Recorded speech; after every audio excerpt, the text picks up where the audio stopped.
En un mundo lleno de violencia, tristeza y enfermedad, siempre hay una respuesta. Clama a mí y yo te responderé, dice el Creador.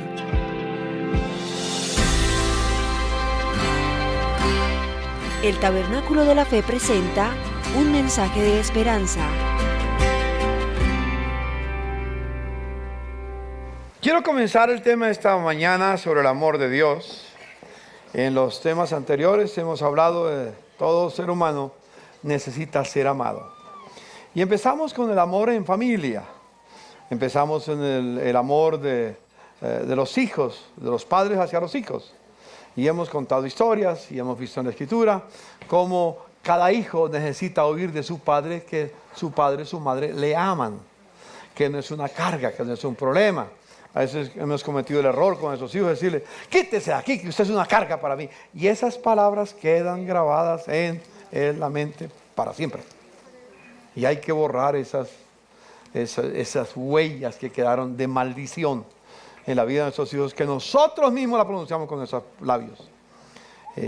No, es una realidad. Por eso necesitamos decirle a nuestros hijos que los amamos para borrar esas huellas, que ellos se den cuenta que lo que dijimos tal vez en un momento de inconformidad o de ira o lo que sea, pero que no estuvo bien y necesitamos corregirlo. O sea, lo uno o lo otro, todo hijo necesita oír de su padre que le ama. Hace 8 días hablábamos la otra parte, cómo cada padre también necesita oír de sus hijos que les ama, aunque el padre no haya sido perfecto, aunque haya fallado. El padre necesita oír de su hijo que le ama. Hoy quiero hablar de otro aspecto del amor de Dios. Todo esto es del amor de Dios. Quiero hablar de algo, pero voy a contarles una historia, ¿está bien? Una historia. Fue real en mi vida. Voy a contarles la historia de Piolín. La historia de Piolín. ¿Sí? ¿Cuántos saben ya la historia de Piolín? Levanten, unos poquitos saben. La historia de Piolín. A ver, Piolín es uno de esos caprichos que yo tenía. A mí me gustan mucho las aves. Tuve un gallo que jugaba fútbol. Le enseñé a jugar fútbol y era todo un espectáculo ver ese gallo jugando fútbol. Eso no me lo... No. En la Selección Colombia, sí, amén. Entonces eso vale más que Millonarios y más que y más que Santa Fe, para que nos amemos. Yo quería tener un canario en mi oficina. Y claro, mi esposa me decía, ¿y quién le va a cuidar ese bicho allá? Tal vez otra palabra, pero más o menos, ¿no? Y mi secretaria Chelita me decía, ¿y quién lo va a cuidar? Yo decía, yo me encargo de cuidarlo. Teníamos unas oficinas en la 72, abajo de la Caracas, y después nos pasamos a la 90 con la iglesia y todo. Pero ahí en la oficina había una puerta con unas rejillas así pequeñas con vidrio, todo lleno de rejillas pequeñas. Y se había roto una rejilla, que era un pedacito así de grande, no era algo grandote, y todo el resto de vidrio. De repente yo estaba en mi oficina, cuando sentí que por el rotico que había, pasó un animal. Y yo salí rápidamente, entró un pajarito y fui a recogerlo, y era un canario. Era un canario. Dios le concede a unos ciertos caprichos. Dios es así de detallista, pero detallista. Me trajo el canario a la casa, no tuve que comprarlo, me lo trajo a la puerta.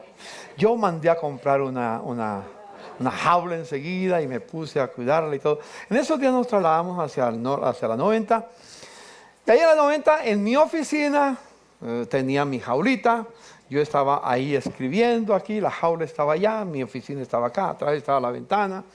Y entonces de repente yo le ponía la comida, le silbaba. Y cuando yo le silbaba, él me contestaba. Y aquí hay testigos de esa verdad, no estoy exagerando nada. Él me contestaba.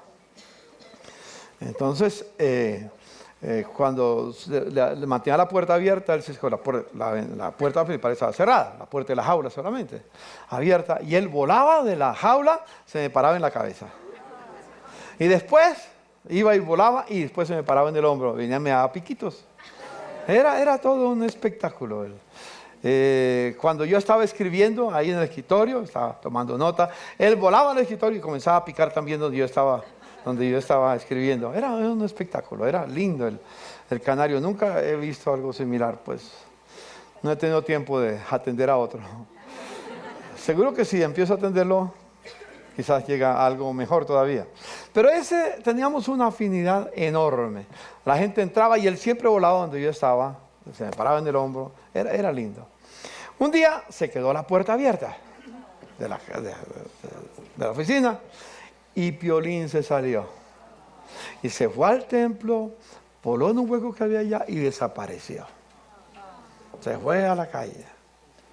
Desapareció. Eso fue como a las 9 de la mañana, más o menos. Y claro, cuando supimos que se había ido, ay, qué dolor que sentía, se fue. Bueno, ¿qué se puede hacer? No se puede hacer nada. Señor, gracias por los tiempos de Piolín conmigo, Señor. Llévalo y guárdalo donde esté. Protégelo de un gato. Qué peligro que era mansito, que se va y por ahí un gato hace fiesta, ¿no? Eran como las 4 de la tarde y yo estaba escribiendo, la ventana estaba atrás, cuando de repente yo sentí que pasó una sombra por detrás. Y yo dije, ¡el canario! Pensé, loco, no era el gato, no, el canario. Y detrás de la puerta había otro patio de otra casa y había un árbol grandísimo, grandísimo. Y yo miraba por todas partes donde se había parado el canario o el pájaro que había pasado. Yo creía que era el canario. Y entonces me puse a silbarle. Y de repente cuando le silbé, él me contestó desde el árbol. Me contesta desde el árbol y se pone feliz. Ese pájaro se despelucaba, hacía de todo ahí. Pero contentísimo. Pero yo lo llamaba y yo a entender, no tenía el idioma para animarlo a que se viniera. Le silbaba nada más. Y de repente, ¡zum!, se fue. Ahora sí, ya eran las 5 de la tarde. ¿Qué va? Ya, no hay nada que hacer. Bueno, y yo me senté a escribir, a trabajar. Cuando como a los 15, 20 minutos, otra vez, ¡zum!, la sombra. El canario otra vez. Y yo no sabía qué. Y miré, y ahí estaba el canario allá. Le silbé y empezó a silbarme.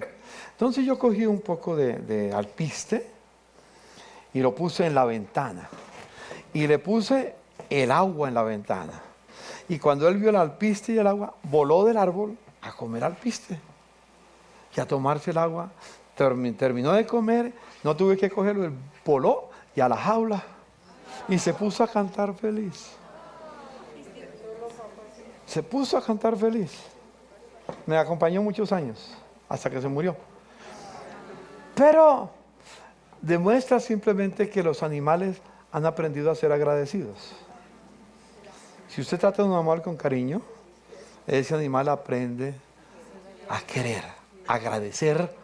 Es una expresión que tiene. Pero aprende a devolver el amor. ¿Han visto los animales? Eso es normal.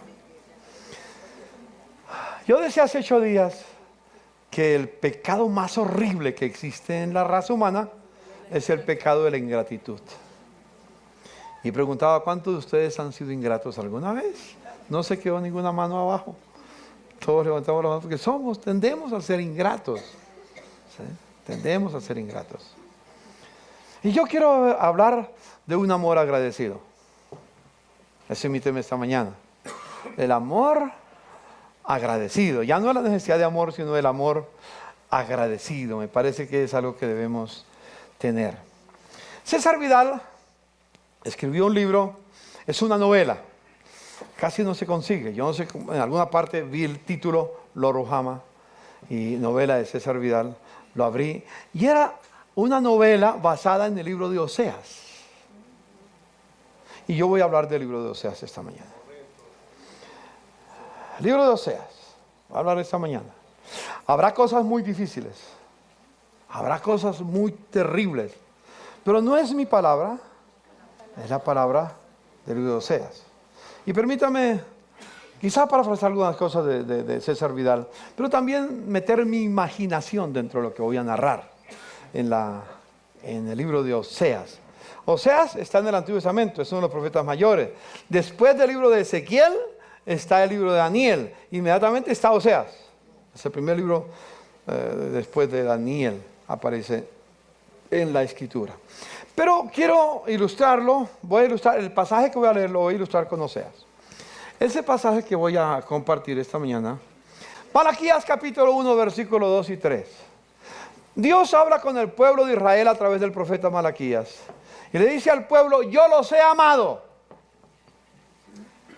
Había pasado el libro de Malaquías, ha transcurrido entre el libro de Malaquías y el tiempo que Dios sacó a Israel de la tierra de Egipto, que lo sacó con milagros, con maravillas, y durante todo el tiempo lo sostuvo por 1000 años. Los había sostenido con su amor, los había favorecido del imperio griego, de los babilonios, de todos los imperios que se han levantado. Aunque habían sufrido, pero los había preservado de todas maneras. Dios había manifestado su amor para con ellos. Han pasado 1000 años aproximadamente, dentro de la salida del Éxodo y el profeta Malaquías, que habla. Y Dios le dice al pueblo de Israel, yo los he amado. ¿Cuál fue la respuesta del pueblo de Israel? ¿Y en qué nos amaste? Danos prueba de tu amor. Han pasado todo este tiempo, todos estos años, hemos pasado por dificultades, por pruebas. ¿En qué nos has amado? Muéstranos tu amor. Cuando uno estudia la historia de Israel, qué ingratos. Ser capaces de preguntarle a Dios, ¿en qué nos has amado? Dame pruebas, dame pruebas. Y Dios da una prueba sencilla. Le dice, ¿no era Esaú hermano de Jacob? ¿De dónde viene Israel? ¿De cuál de los dos? ¿De Esaú o de Jacob? Eran dos mellizos. Esaú nació primero, Jacob nació después. Pero dice, ¿no era Esaú hermano de Jacob? Sin embargo, ¿qué dice? Amé a Jacob. ¿A quién le cambió más tarde el nombre a Israel? Le cambió a Jacob el nombre y le puso el nombre Israel. He amado a Jacob y aborrecí a Esaú, es decir, no le di el mismo amor que le mostré a Jacob. Entonces, Dios muestra desde su origen cómo Dios había sido un Dios misericordioso, lleno de amor para con un pueblo insignificante. Por ejemplo, en el libro de Deuteronomio, Dios dice, el Señor se encariñó contigo, le dice a través de Moisés al pueblo de Israel, el Señor se encariñó contigo y te eligió, aunque no eras el pueblo más numeroso, sino el más insignificante de la tierra. ¿Sí? Dios no escogió, no esperó en el camino para escoger una nación, un imperio poderoso como Babilonia, o como Grecia, o como Roma. Dios se fijó en un grupo insignificante. Era un montón de esclavos. Pero se encariñó con ellos. Y más adelante nos dice, antes de leer el resto, recuerdo la primera vez que fui con mi esposa a Suiza, hace ya 40 años, hace rato. Y nosotros pasamos por los Alpes suizos. Qué hermoso espectáculo los Alpes suizos. Hermosísimo. De ahí teníamos que volar a Jerusalén, a Tel Aviv y luego a Jerusalén. Y yo pensaba, si estos son los Alpes suizos, ¿qué no será Israel? Cuando yo vuelo y llego a Israel, encuentro que Israel es un desierto. Tierra sin ninguna atracción. Y yo dije, pero a Dios, ¿qué le pasó? Pensaba dentro de mí, si yo hubiera sido Dios, no escojo para el pueblo que amo una tierra tan desértica. Hubiera escogido los Alpes suizos, hermosos, bellos. Eso sí tiene majestad. Y la verdad, yo estoy seguro que si ustedes conocen Israel, hoy está mejor. Si lo hubieran conocido hace 40 años, desierto total. Horrible. Dios le dice a Israel que Él se encariñó con el pueblo de Israel porque te ama. ¿Por qué se encariñó con Israel? Porque los ama. Y quería cumplir su juramento a sus antepasados. Por eso te rescató del poder del faraón, el rey de Egipto, y te sacó de la esclavitud con gran despliegue de fuerza. Reconoce por tanto que el Señor tu Dios es el Dios verdadero, el Dios fiel, que cumple su pacto generación tras generación y muestra su fiel amor a quienes. A quienes lo aman. No es que Él no ame a todos, ama a todos, pero muestra su amor a quienes lo aman. ¿Usted quiere que Dios muestre su amor para contigo? No es que Dios no te ame, te ama, pero que lo demuestre, que se vea, que lo pueda sentir, que pueda sumergirse en ese amor. Muestra su amor, su fiel amor a quienes lo aman y obedecen sus mandamientos. Esta es una buena introducción. Israel no fue amado por Dios porque era un pueblo poderoso, digno, que se merecía el amor. Dios escogió a un pueblo insignificante. Y esa es la maravilla. Han pasado, desde que Dios lo eligió, más de 3,000 años. Y ha pasado por luchas, dificultades en toda la historia. Y sigue Israel viviendo en medio de los grandes enemigos de la tierra. Cada vez lo que hace ISIS ahora, o EI, no es nuevo. O EL, el Estado Islámico, no es nuevo. Eso, siempre, toda la vida ha sido así. Lo que hace que yo estoy yendo a Israel desde el 1980, siempre ha habido guerras. Siempre, siempre, siempre. El deseo de eliminarlo. Pero Dios los protege, los cubre. ¿Sabe por qué? Porque los ama. No porque ellos lo merezcan, sino porque Dios le plació en su gracia encariñarse de ellos y los amó. Eso, en paréntesis, eso me maravilla, a mí me maravilla. ¿Sabes, hermano? Cada que pienso en esto, yo me maravillo también y me asombro. Que Dios me ame. Hermano, que Dios me ame a mí es maravilloso. Porque yo no merezco su amor. Que Dios te ame a ti es maravilloso. Y no te ofendas. Tú ni yo merecemos el amor de Dios. Todos pecamos. Somos tierra no deseable. Por cuanto todos pecamos, todos estamos destituidos de la gloria de Dios. No merecemos el amor de Dios. Y me maravilla que aunque no lo merezca, Dios me ama. A Karl Barth, famoso teólogo, le hicieron una pregunta. Es uno de los más grandes teólogos que la tierra ha dado en los últimos siglos. Le preguntaron, doctor Barth, llegó a una universidad ya llena de jóvenes, y le hacen la pregunta, doctor Barth, ¿cuál es la verdad más asombrosa que tú has descubierto en tu vida cristiana al estudiar la Biblia? ¿Cuál es lo más asombroso que has descubierto? Y él le dice, lo más asombroso que yo he descubierto es que Dios me ama y la Biblia dice así. Dios me ama y la Biblia dice así. Yo no sé si tú puedes caer en asombro delante de Dios y decir, Señor, tener tu amor, qué gracia. Recuerden que gracia es un favor que no merecemos. No nos ama por lo que somos, nos ama por lo que Él es. Nos ama, solamente por eso. Esa frase de Karl Barth, Jesús me ama, la Biblia dice así, fue el punto para construir una hermosa canción, que cuando yo conocí a Jesús hace 54 años, larguitos, cantábamos en la iglesia, con los niños, en la iglesia infantil. Cristo me ama a mí, su palabra dice así, y los niños son de aquel quien es nuestro amigo fiel. Sí, Cristo me ama, sí, Cristo me ama, sí, Cristo me ama, la Biblia dice así.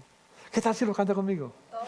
Cristo me ama a mí. Su palabra dice así, que los niños son de aquel quien es nuestro amigo fiel. Sí, Cristo me ama. Sí, Cristo me ama. Sí, Cristo me ama. La Biblia dice así. Él nos ama. La Biblia lo dice. Amén. Mire a su hermano y dígale, el Señor te ama. La Biblia lo dice. La Biblia lo dice que Él te ama. Qué hermoso, ¿no es cierto? Que Dios nos ame. Bueno, quiero ilustrar con el libro de Oseas. Cuando vamos al libro de Oseas, hay algo interesante que aparece en el capítulo 1. Dice, el principio de la palabra de Jehová por medio de Oseas. Dijo Jehová a Oseas, y solamente voy a leer este pedacito nomás, para abreviar tiempo. Ve, tómate una mujer fornicaria, hijos de fornicación, porque la tierra fornica apartándose de Jehová. Fue pues, y tomó a Gomer, hija de Diblaán, la cual concibió y le dio a luz un hijo. Es una historia interesante, porque Dios está ilustrando lo que va a hacer con el pueblo de Israel, lo que es Israel para con Dios, ante sus ojos por la infidelidad de Israel. Le da a Dios un hijo, el primer hijo, y lo llama Jezreel, que significa juicio. Le da una hija que es Loruhama, ¿sí? Loruhama, que significa no merece compasión. Y luego le da otro hijo que lo llama Lo-Ami, que significa no es mi pueblo. ¿Cuánto le pondrían nombres a sus hijos así? Pero Dios, que ve la realidad de su pueblo, los llama por el nombre que merecen. ¿Cómo te podría llamar Dios a ti si Dios te llamara por el nombre que tú mereces? Es una buena pregunta. No pongamos a adorar la píldora. Sigamos el tema. Pero aquí hay una cosa importantísima en ese pasaje.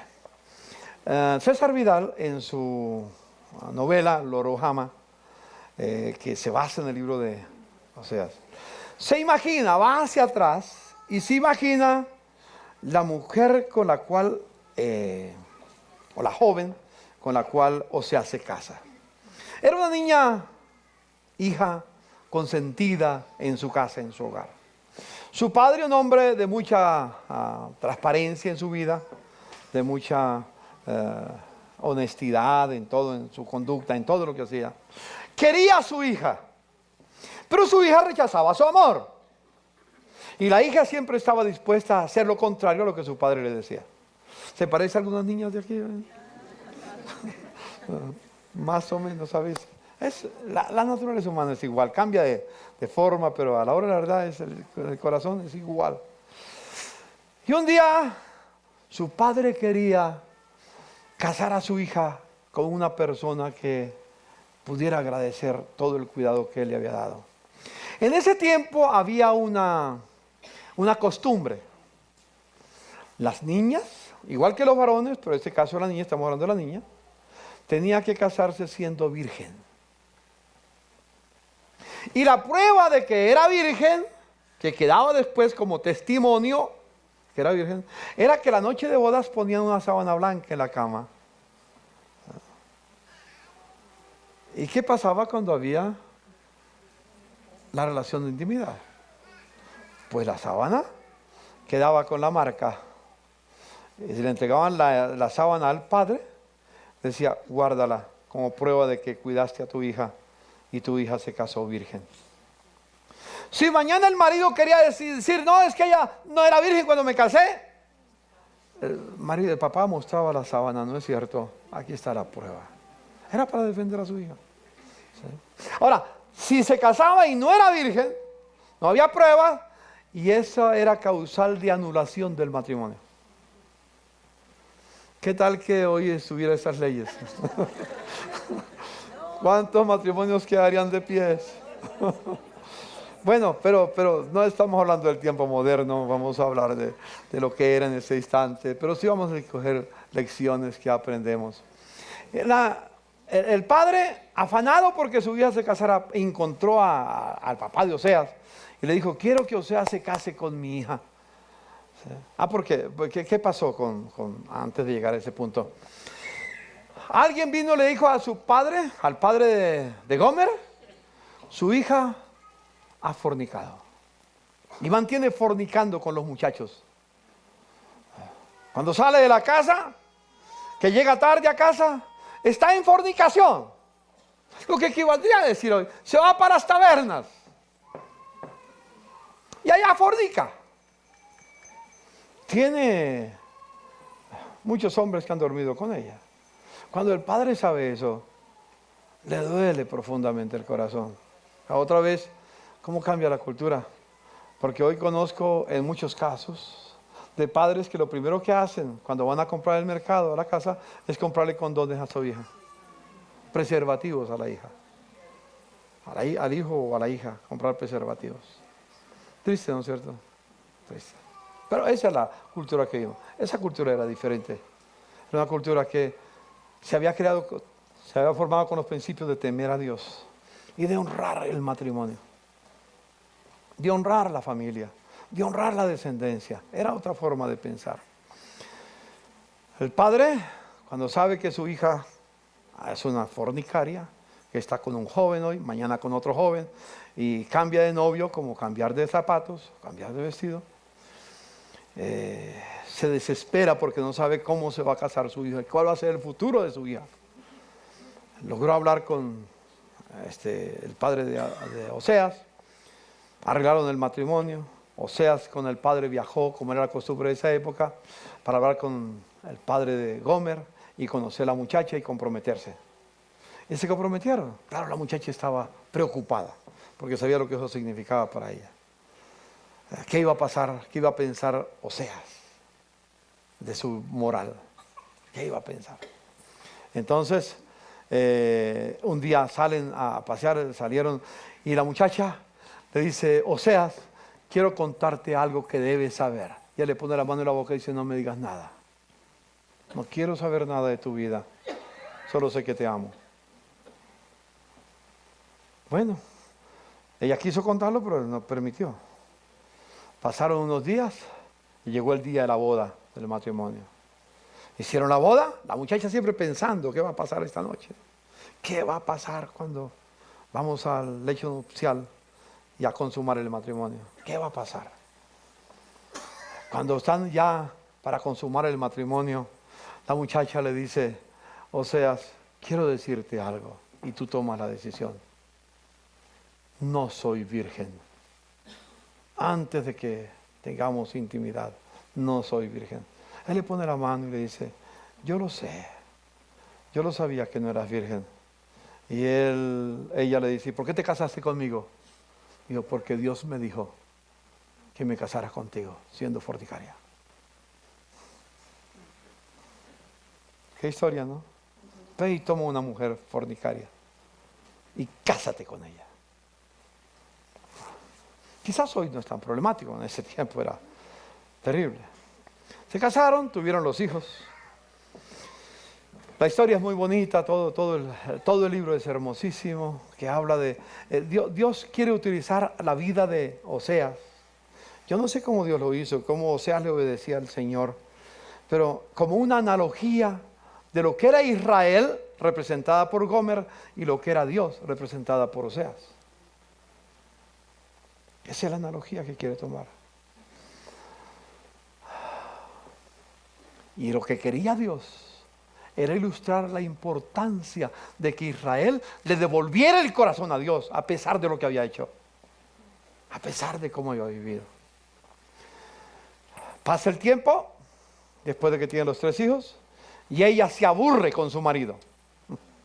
Se aburre con su marido como muchas mujeres se aburren con el marido. ¿Alguno de ustedes se ha aburrido con su marido? No levante la mano si el marido está aquí, porque grave. Se aburren del marido porque por alguna circunstancia.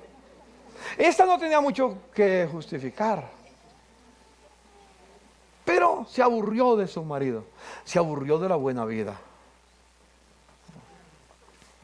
Quizás otros no han tenido la buena vida como él, pero no era una buena vida porque le tenía lujo. No.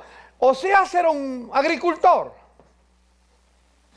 Vivía al campo. Su casa, su choza, era humilde, era sencilla. No tenía tapetes traídos de Persia, ni, ¿cómo se dice? Esas porcelanas traídas de Italia. No había nada. Era una casa humilde. La camita, la cocinita ahí, las ollitas. Era pobre, eran humildes. Pero la amaba. Seguro que muchas veces Oseas, como humano, no había sido la mejor expresión de amor para ella, pero la amaba. Ella tenía unas amigas de su juventud con las cuales había pasado sus aventuras con otros jóvenes. Y una de ellas estaba viviendo bien. Tenía una casa hermosísima. Tenía joyas. Tenía lujos en su casa. Tenía sirvientas que la atendieran. Y esta tenía que limpiar el pantalón, la colita a los niños. Pero la otra estaba bien. Se encontró con ella y le dijo: ¿por qué estás sufriendo tú con ese hombre que te tiene en tanta pobreza? Libérate de él. Sal de su medio. Mire cómo estoy yo. Y yo no soy tan bonita como eras tú. Pero mire, ¿sabe qué pasó? Me he conseguido amantes. Te invito a que hagas lo mismo y vas a ver que vas a vivir bien. Y ella decidió conseguirse amantes. Abandonó a su esposo, abandonó a sus hijos y se fue para buscar amantes en la tierra. Y le iba bien. Le iba bien. Oseas no sabía lo que estaba pasando. Oseas ignoraba la situación de su esposa. Él salía a veces a otro lugar para enseñar la palabra. Ella salía a hacer negocios, o mejor, a traer las cosas de la casa, mientras que él estaba afuera. Pero durante ese tiempo ella estaba en otros trabajos. Era como la llaman hoy, hoy ya no se llama prostituta, hoy se llama trabajadoras sexuales. Se le da un nombre, pero digno, o sea, digno. Y todo mundo merece el trabajo, entonces hay que darles trabajo. No se llama prostituta. Bueno, es la forma como el mundo lo toma hoy en día. Pero un día viene alguien y le dice: Oseas, tu esposa te es infiel. Ven conmigo y te mostraré dónde está con sus amantes. Él no lo podía creer. Y llegó al sitio donde tenía, no solo que ella era prostituta, sino que tenía una casa de prostitución. Era un buen negocio. No solo lo que ella ganaba, sino lo que las otras le dejaban. Ella era una casa muy famosa. Y le causó un dolor profundo a Oseas. ¿Cómo es posible que mi esposa sea así? Un día en la iglesia, por decir la palabra iglesia, la comunidad judía, donde él se reunía como maestro para enseñar la palabra, lo que llamó más tarde sinagogas. ¿Sí? Un día, un sábado por la mañana, venían los hermanos para reunirse, para oír la palabra del profeta. Y cuando va llegando a ese lugar, pasan por frente a la casa de prostitución donde estaba Gomer, donde iba Gomer normalmente. Uno de los que está allá haciendo fila, había una fila larga. Uno de los que estaba haciendo fila, ya ve al creyente que va pasando y le dice: óigame, ¿te vas a reunir con Amós? Dígale a Amós, dígale a ese hombre que anoche dormí con su esposa y pasé un tiempo increíble. Tan bueno era el tiempo que pasé que estoy haciendo fila para seguir. Los hermanos que escuchan eso están desesperados, no saben qué hacer, qué decir. Llegan donde Amós y le dicen, donde Oseas, y le dicen: Oseas, queremos hacerte una pregunta. ¿Sigues amando a Gomer? ¿Sigues amando a esa mujer? Y él dice: sí, la sigo amando. Y ellos lo miran y le dicen, explícanos una cosa, ¿cómo es posible que un hombre santo como tú sigas amando a una prostituta como tu mujer, como tu esposa? Y él dice, esperaba que me hicieran esa pregunta. Yo quiero responderles a esa pregunta, si ustedes me responden una primero. Díganos, Oseas, ¿cuál es tu pregunta? ¿Me pueden decir cómo es posible que un Dios santo, como el Dios eterno, el que adoramos, siga amando a Israel? Tan infiel que es Israel, porque Israel se ha prostituido. La palabra prostitución en la Biblia no significa solamente el aspecto sexual de un casada o un casado, no, significa esa prostitución o ese aspecto significa olvidarse del Señor y hacer lo que no le agrada a Él. El pueblo se ha prostituido, ustedes se han prostituido, pero a pesar de eso Dios los sigue amando. ¿Me puedes explicar ese tipo de amor? Hermano, cuando yo pienso en eso, pienso en la iglesia de Jesucristo y saber que no hemos sido fieles como Dios quiere. No hemos obedecido su palabra como Él quiere. No nos hemos consagrado a Él como Él lo espera. Como un esposo espera que su esposa se consagre solo a Él. A una esposa espera que su esposo se consagre solo a ella. Me duele saber que esa historia en gran parte tiene que ver con nosotros como iglesia. Pero a pesar de todo, Dios nos sigue amando. Por eso digo, hermanos, es asombroso. Es maravilloso el amor de Dios. ¿Cómo lo puedes explicar? No hay explicación. Es impresionante, si ustedes van conmigo al libro de Oseas, al capítulo 3, si quieren anoten. En el capítulo 1, Dios le había dicho a Oseas, ve y cásate con una fornicaria.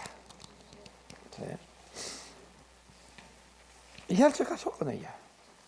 Pero llega el capítulo 3. Me habló el Señor una vez más. Y me dijo, ve y ama a esa mujer adúltera, que es amante de otro. Y ámala como ama el Señor a los israelitas, aunque se hayan vuelto a dioses ajenos. Ve y cásate con ella otra vez. Es la misma mujer, es Gomer. ¿No le parece eso bastante difícil entenderlo en nuestra mentalidad, en nuestra cultura? Difícil. Pero Dios le dijo al profeta, vuelve donde la que fue tu amante o tu esposa y te abandonó y ámala. Y cásate con ella otra vez, aunque haya tenido otro amante. Pero sigue amando. Sé modelo del amor que yo tengo para con mi pueblo. Aunque ellos no son fieles, yo los sigo amando. La verdad que estudiar esto es un desafío. Es un gran reto. Es un reto muy grande. Muy grande. Por segunda vez le dice Dios a Amós, ve y cásate con esa mujer que es indigna de compasión. Oseas, que es indigna de compasión, que es indigna del amor, pero ámala. Yo no dudo que muchas veces Satanás, como dice Job, ha llegado al trono de Dios y le ha dicho, ves a Héctor, no es fiel como tú piensas que es. ¡Sácalo! Pero Dios me mira y me dice, yo lo sigo amando, porque el día va a llegar en que Él rendirá toda su vida a mí y me reconocerá como su Señor y será fiel conmigo para siempre. Amén.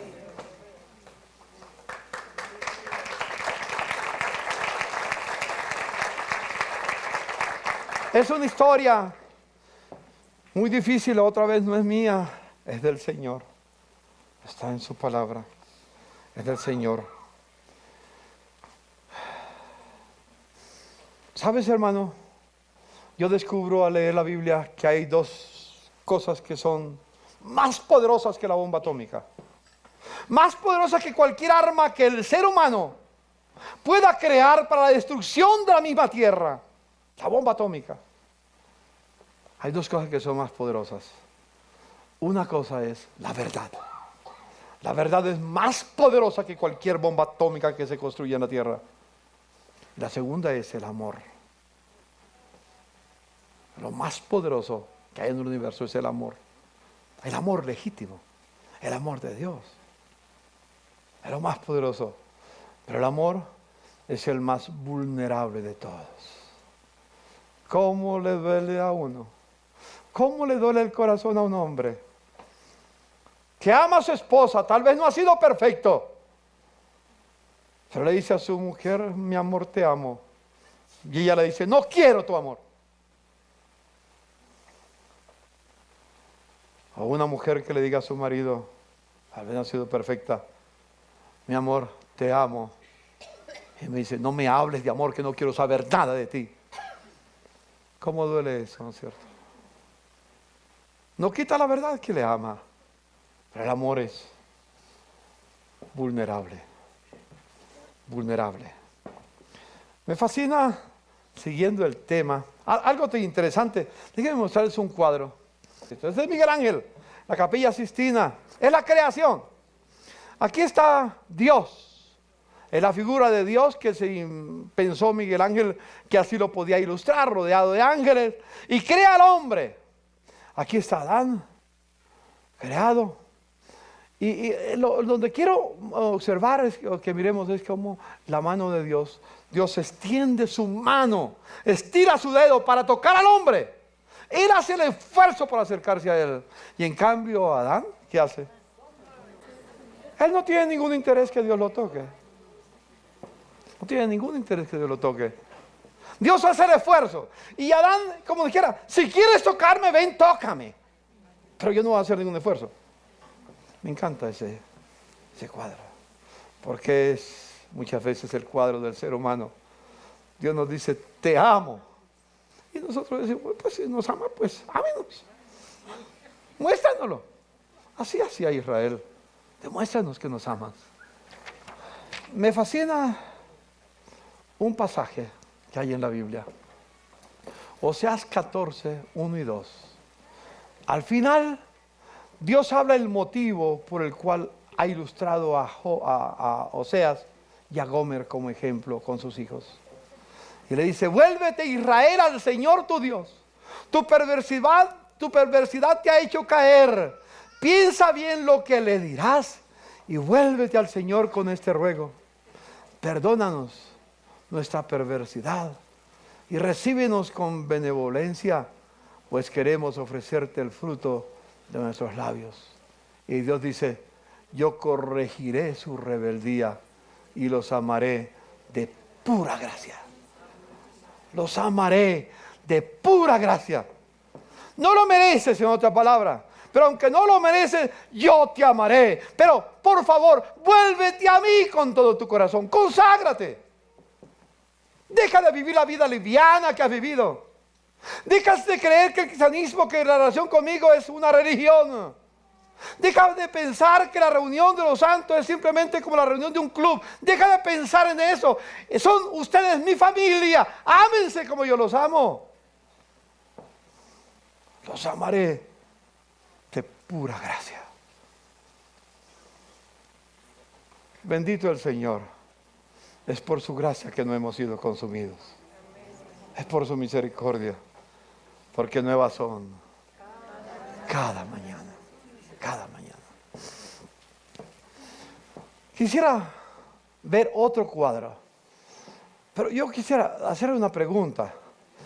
Si Israel, que no conocía el amor de Dios como lo conocemos nosotros, porque ellos no habían conocido el Calvario, no sabían lo que iba a pasar en el Calvario, lo que pasó, nosotros sí sabemos. La más grande expresión del amor es el Calvario. La más grande expresión. Por ejemplo, aquí tenemos un cuadro hermosísimo, ¿no? ¿Ah? Cuadro hermosísimo, la iglesia que soñamos. Diga la iglesia que soñamos. Pero miren un detalle. ¿Qué es esto? Una cruz.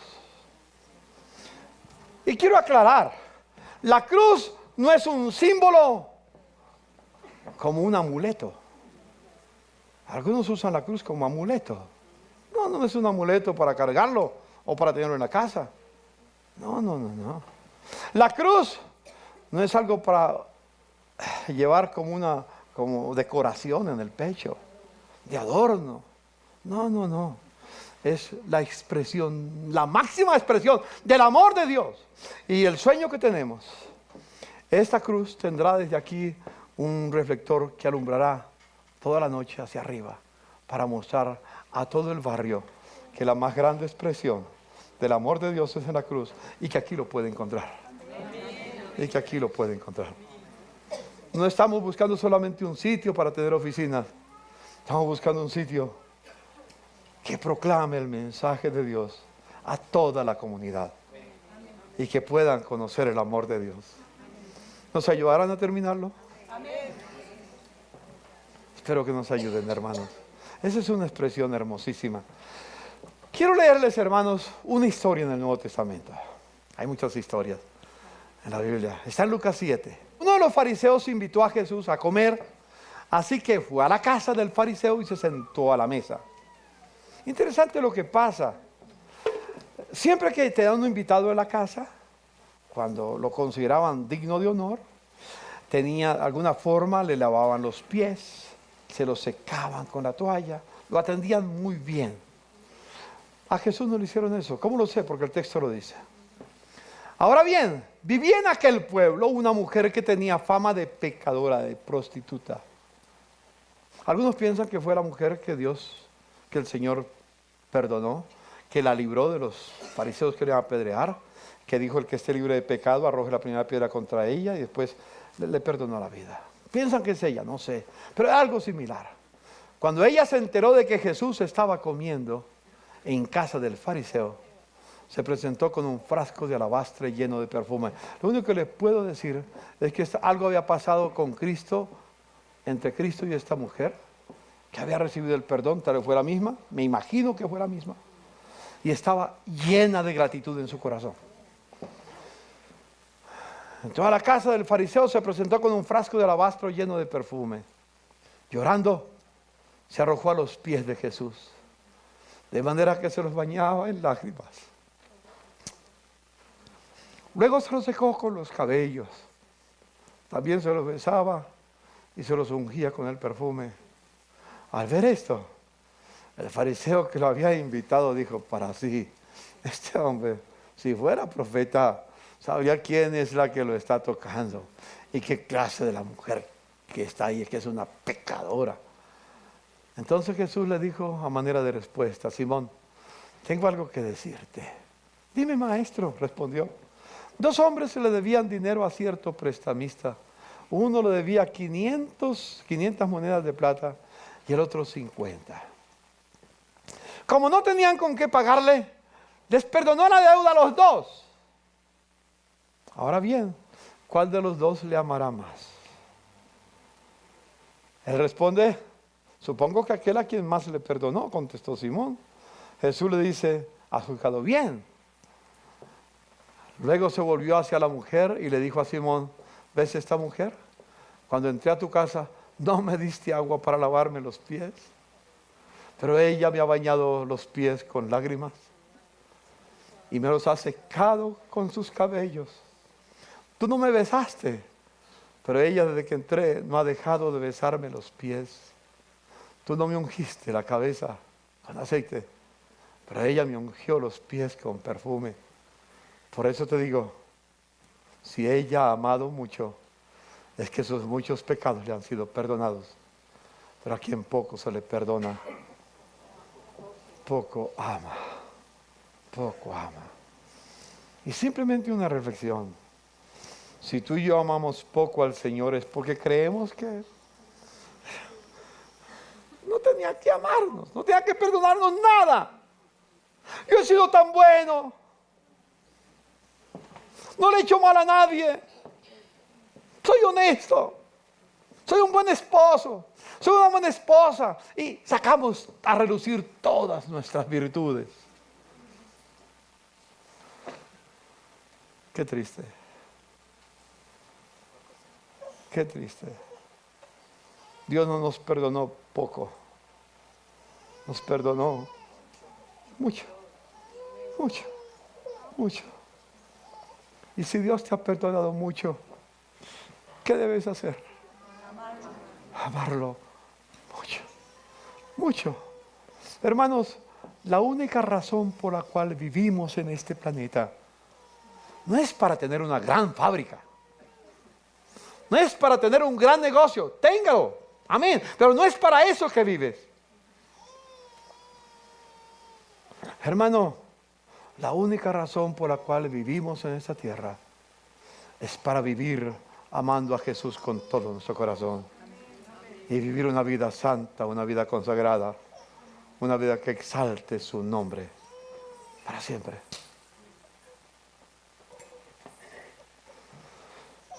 Hay tantas cosas que quiero decir esta mañana. El tiempo se me está yendo. Pero esa semana oí a John Maxwell, a mi amigo John Maxwell, decir que hay dos momentos muy importantes en la vida. Los momentos más importantes en la vida son dos. El primero, el día que nací. Es el más importante.